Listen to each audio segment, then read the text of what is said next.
Au TEP à tous, bien-aimés frères et sœurs, ça chauffe entre la Chine et l'Union européenne, d'une part, les États-Unis, d'autre part. La Chine, vous savez, la Suisse organise une conférence de paix sur la guerre en Ukraine.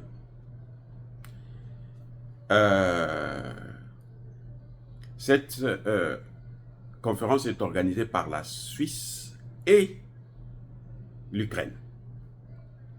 Les deux se sont entendus pour inviter l'essentiel des pays du monde.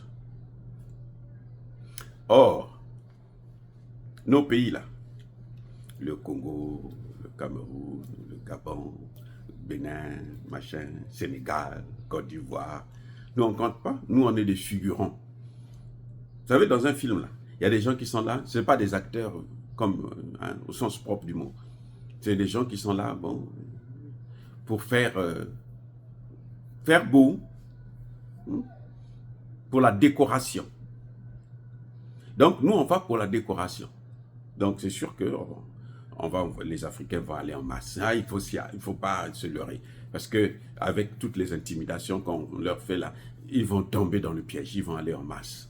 S'ils ne partent pas, ils vont tous envoyer des délégations pour aller se faire humilier encore comme d'habitude. Mais bon, vous savez, malheureusement, nos dirigeants n'ont plus honte. Vous voyez comment ils sont partis en masse là, à aller chercher un peu quelques miettes en Corée du Sud. Quand vous avez vu le président togolais commence à faire des discours, non, nous on a des hommes là-bas, mais qui ne réfléchissent pas, ils sont devenus fous. Notre jeunesse ne réfléchit pas. Donc venez leur donner l'intelligence. Bon, c'est un président. Il est là depuis 19 ans. Hein. Lui, c'est pas lui-même ce que lui, il se pose pas la question de qu'est-ce qu'il a apporté à son pays. Mais bon, les Africains n'ont que les dirigeants qu'ils méritent, d'après ce que les gens disent. Bref. Donc, qu'est-ce qui se passe? Il y a des grands pays qui devraient en principe être là. 1. Négociation de paix sur la guerre en Ukraine. Ben, il n'y a pas la Russie. 2. Négociation de paix sur la guerre en Ukraine.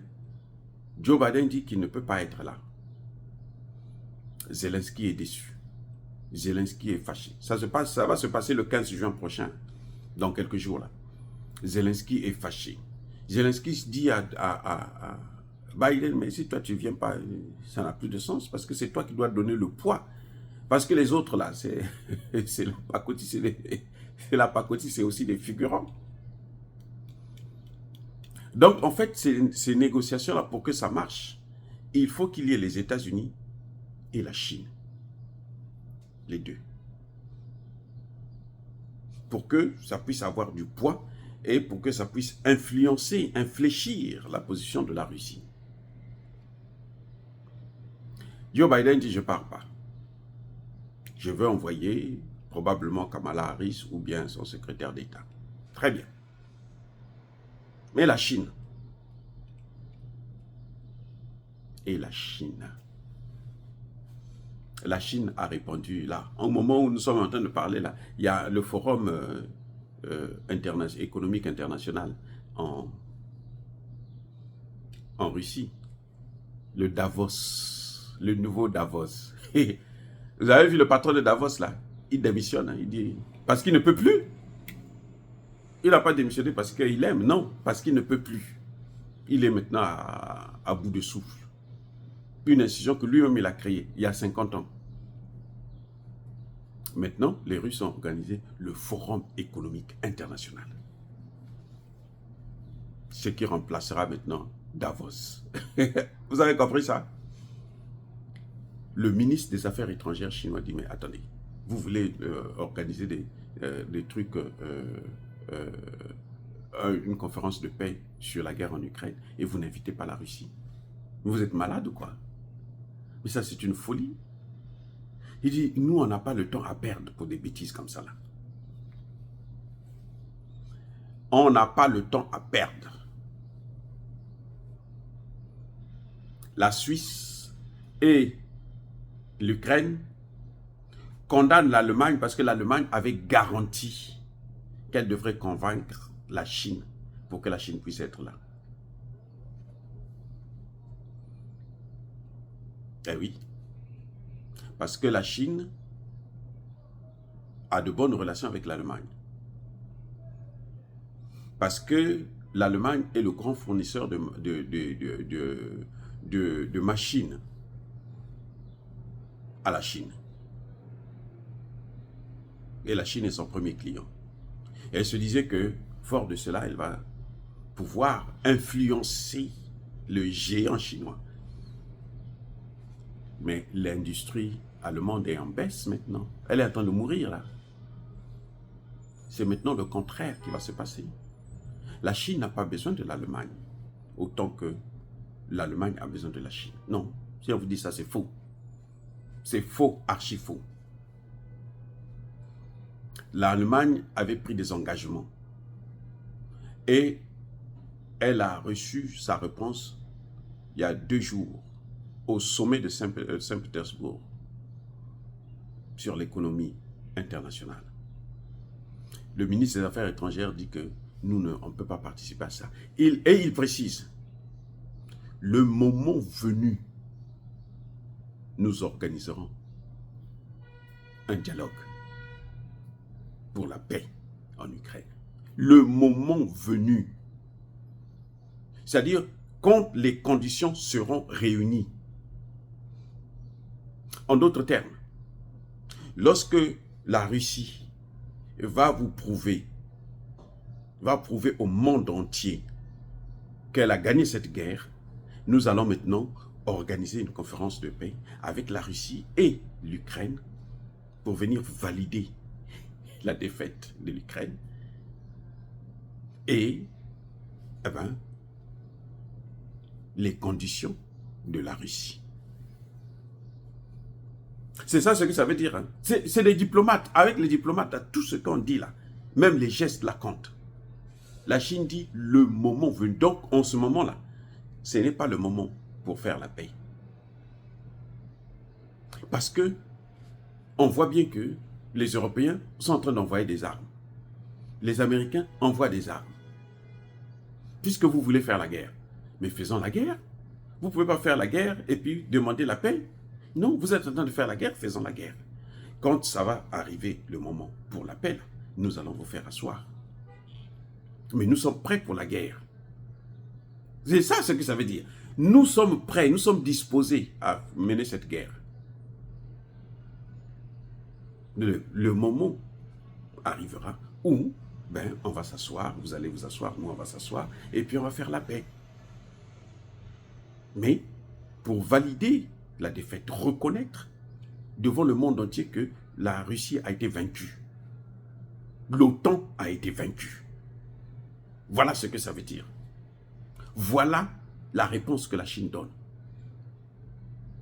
Et c'est la tristesse, c'est la désolation partout en Europe et aux États-Unis. Maintenant, posez-moi la question, pourquoi les Américains n'y vont pas? Mais parce qu'ils savent que ça n'a pas de sens. Joe Biden ne peut pas venir cautionner quelque chose où il sait qu'il va échouer. Et Joe Biden a voulu humilier les Européens. La guerre en Ukraine, pour négocier sur cette guerre, pour arrêter cette guerre, il faut que la Russie s'asseye avec les Américains. Pas avec l'Ukraine, pas avec la Suisse. La Suisse va dire quoi? La Suisse a quoi? Quelle armée? La Suisse a une armée.